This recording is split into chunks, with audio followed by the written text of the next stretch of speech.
Gavin and co, who have been sitting there patiently, the Three Waters Activity Report for January, February and March. Good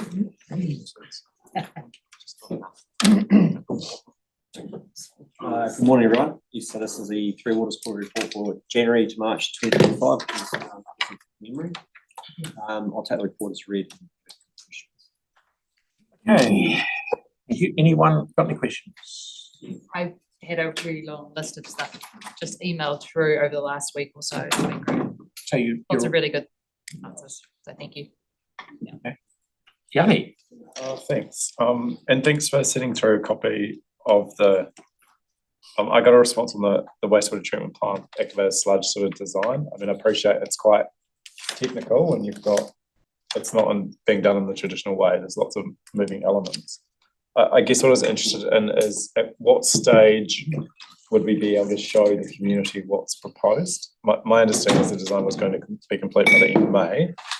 Is what you've given me the completed part of that process, or is there still more work to do? Yeah, so the civils on the structural has been completed.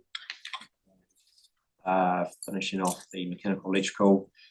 The RFP will be sent to the 3 contractors.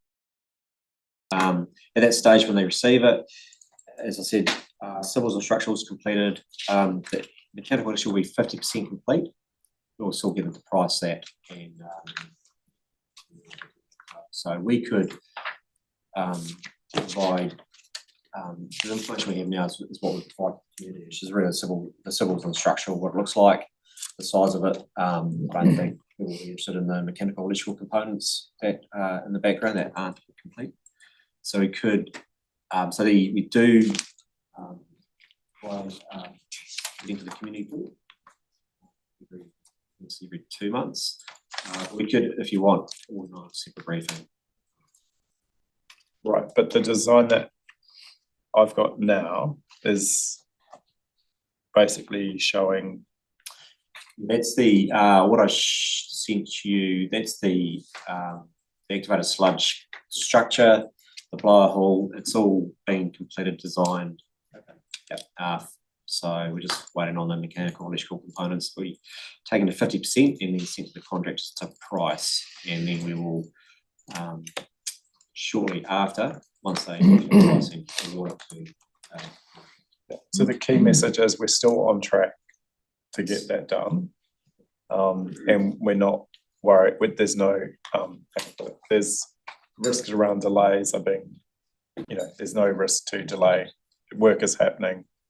Work is happening. The proof will be when we receive the programs from the contractors. Right. I mean, we can do all the work we can at the moment, all the estimations and particularly around program, but obviously we're looking to the contractors. They'll come with their program. We're obviously giving them incentive to produce a good type program to deliver as quickly as possible through the way we will award the work.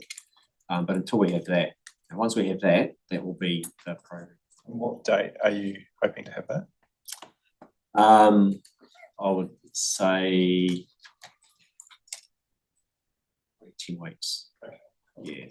Just in terms of the existing operation, I know that local community meeting, the residents wanted an additional monitor to be installed. Has that monitor been installed? I understood it had been, but I can confirm it has been. And is there any risk to the technology with the turn off of the 3G network? No. So we could do that yesterday.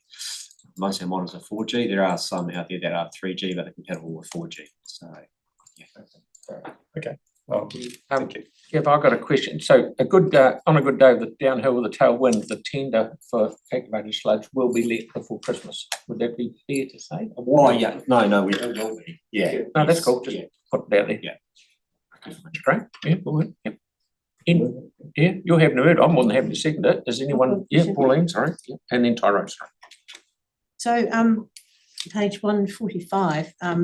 So I see in January we've had a change of conditions to our comprehensive stormwater work discharge consent, which means we can now exclude non-compliant building sites.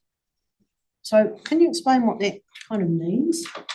Do we no longer have to monitor those sites, so we don't have to include them in our breaches of No, so we, And then- the building site, when they're working under that consent, but if they're not compliant, we can essentially remove them back consent, they'll have to go to ECAN, get their own consent, which will cost them time and money.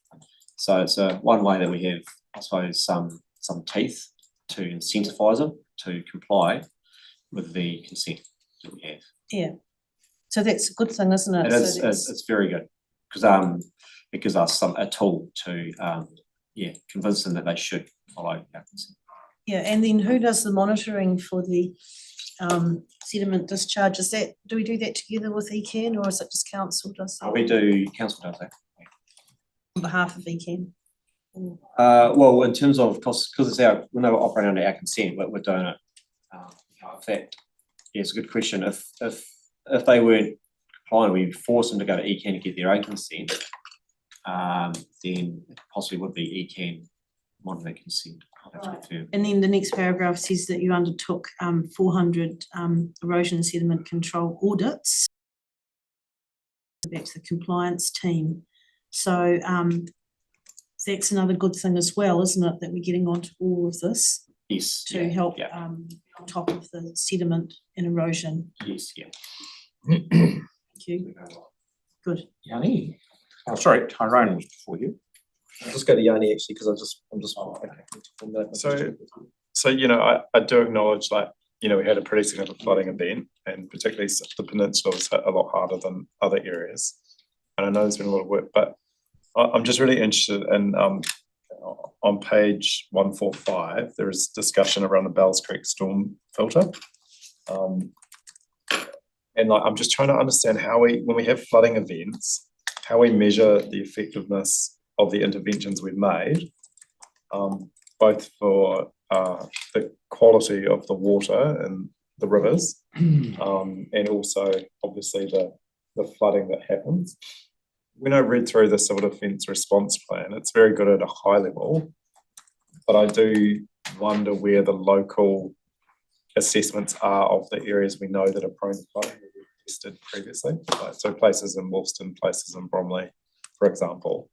I'm just trying to understand what the process is to capture the impact of flooding on those areas and measure, you know, with technical data what's happening. Is there a process underway to do that, or is it only? Yeah, I guess that's the question really. What's the process to do that? So just to clarify your question, because you mentioned Bells Creek, that's around quality, but you're talking about is the quantity of stormwater. So it's both. Yeah, it's both. So when you get the big flooding events, obviously we see down in like the lower Heathcote, we see it just turns brown and you can just see the whole sediment and the impact. And obviously in some communities, when we do get particularly bad flooding, you'll get raw sewage that goes into the surface water. But Bells Creek is a thing that we spent considerable amount of money installing to improve water quality in storm events.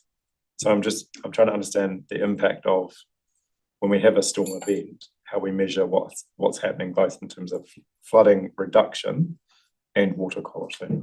So in terms of quality, Bells Creek, we have started to do specific monitoring around that, and there's a few other sites we do that to understand how that technology is performing. So the last event, we did those measurements, and there's also other areas around the city where our environmental team will do monitoring to understand how we've improved, and it's also part of our consent. The quantity, so also we receive a lot of, during events, we receive a lot of information comes in. We have, and I think this is came out of an email that was sent around, I can't recall who asked the question, about looking at how can we better capture data from the public in terms of storm events. So the team got my staff looking at that, looking at what's been done up in Auckland, to have something in place where storm events happen, we can collect that information better than we are now. Because I know in some previous, final question from me, but in some previous events, we've had civil defence go door to door around access issues. And I don't know what the parameters are about when we would deploy, you know, people in a flood event to go and check on people with access issues. So I think that's during the event. So which I think would be civil defence, yeah. So obviously from a Three Waters, you know, what I was mentioning for is more for us from a planning perspective to understand how's the city performed during a flood event, and are the areas that aren't performing as we expect in terms of, so we do a lot of modelling. Now modelling is a fantastic tool, but it needs to be proofed. And so this information helps us to proof those models, which is what informs our future investment in terms of flood protection. Sorry, the question I was trying to understand, is there a level of water that we get, that we measure, that then triggers a civil defence response? Like, It might be a better question for when we have done council from the civil defence perspective, because there's a number of factors in there about road closures and access, as you say. So I think it might be better to think. thank you. Tori? Thank you. So just sort of adding on to that, so on page 146, just around Wairua Lake Shore size. So obviously this report covers March, so it's a whole lake open. It's about a lake opening a whole 6 weeks before the weather event we got in May. So, and I know just from reading that that wet weather brought the lake opening forward by a week. So process work, lake got to a height, diggers go in, opens the lake, fantastic, eels get in or out. They're going out, aren't they? Yeah, now. To the eels. But so I guess my question is, so first of all, do we sort of have an idea about what it costs to open the lake, or is that something kind of? And just this, and the second part of that is, I see the opening lasted for 3 days due to a southerly change. And do we know how long, on average, when we open the lake, how long that lasts for? 20,000, right? Thank you. Now the average opens for. So it's very weather dependent, and I think we'll cover that off with civil defence as well. I think when they opened it after this recent event, when they did get it open, it stayed open for nearly 7 days. So it's very much not so much the level of the lake, but conditions out in the sea, that type of thing as well. Is it fair to say it tends to be in the order of a few days to a week rather than a month or two, or we don't know? Yeah, I think we'll address that. Okay, cool. Oh, that'll do. Yep, thank you. Thank you, Kevin. Just one thing from me. Here we are, we're pinning ourselves on the back about stormwater, which is all the money that we spent on the stormwater basins. But one thing that, just for public land, they have a far better, say take it the adventure park holding silt back. There's a lot of silt. Now, when we talk about measuring it, do we measure it when it goes into the river because we've held the silt back in our flood basins, or they're actually sediment ponds more than anything else, because we do dig them out from time to time because they do silt up, don't they? They do, yeah, particularly that one at Adventure Park. Yeah, because we're never going to stop sediment coming down the Adventure Park hill where it's all these open tracks and bike tracks and stuff. So that will happen anyway. So the best thing that I see about it, because I remember years ago when we did a whole lot of work when Westmoreland was getting built, there was no stormwater retention ponds at all. You could practically walk over the Heathcote River by Princess Margaret Hospital because it was thick with clay. We don't get that anymore. So every metre of stuff we dig out of a sediment pond now, because we've got the opportunity to catch it, means it doesn't go in the river. Just slip. Correct, yes. Yeah. Those Adventure Park, for example, after the fires, there's a lot more work done up there because there's a lot more sediment coming off the hills post fire. And we know the sediment holds all the contaminants. Yep. So it stops clagging up the river. Aaron. And poisoning. A really quick question, because it kind of sprung to mind the other day. What happened to the lake when we didn't have the Drag lines, I think it was. It was toxic. I mean, if you recall way back, there was No, I mean over 100 years ago, before you could open up the lake. How did the lake? Did the lake drain out naturally? Am I moving? It's already been moved. It moves further up the valley. Okay. Oh, so it just pushed up and No, it used to be further up the valley. Most of the funding on top of the valley is they drained it to, Thank you. That great question, great answer. So It flooded. I'm That's the answer. going to put this motion because we've talked around it and I didn't help. All of those in favour? Aye. Against? Thank you. That's carried. That's great work, Gemma. Thank you. Thank you. Okay, Mark's up. Planning and consents update. I'll take the report as read. I'm moving it. Pauline seconding it. Yep. So any questions? Yeah, Mark and then Tyler. Just in the report, I'm looking at 3.20. It's the bullet point that I'm picking up. It mentions there focus on Hornby for the Western Corridor. Is that kind of along the lines of the Hornby Master Plan that was a board priority? Effectively, we're looking to develop a local area plan or a master plan for Hornby. That is to align with work that the New Zealand Transport Agency is initiating on an access study looking at routes to and near Hornby. It also seeks to align with And with that, I'm gathering to taking to process the things like the MRT. Yes. As well. So the work we're doing in terms of scoping the next steps for MRT, which is looking at corridor protection, we're looking at that in conjunction with the Hornby local area plan so that we can identify where there are and protect that accordingly. Do we have any thoughts around timing discussions with here in that Hornby area? I'll need to come back to you on that. Sarah. Good amount. Just got questions around building licenses and those providers keeping them up to date. I'm talking about large businesses and organisations that own large buildings. I don't want to talk about who. But I'm wondering around the measures that we take if they're late on return. Are there any measures that the council takes to hurry them up? For building warrants of fitness, More for the yearly yearly warrants. I'll need to refer that It's to. a building consent related question, so maybe we'll get Stefan Thomas to provide the answer to you. Okay, no worries. Just to add for Stefan, is around the providers within the building, if they're consenting, but the big building isn't, what are the implications of that? Okay, I'll add that to the question. Yes. Cheers, Sarah. Thanks so much.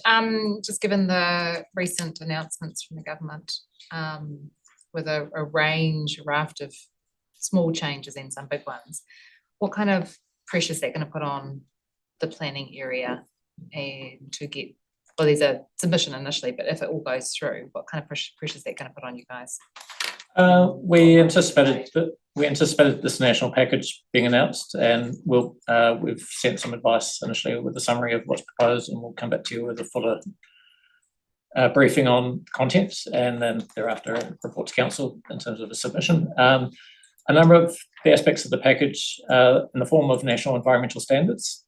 They're effectively rules that apply nationally, and there's an update that we need to make to our district plan, but that's a procedural matter rather than it doesn't generate new work as such for us because the standards take effect immediately.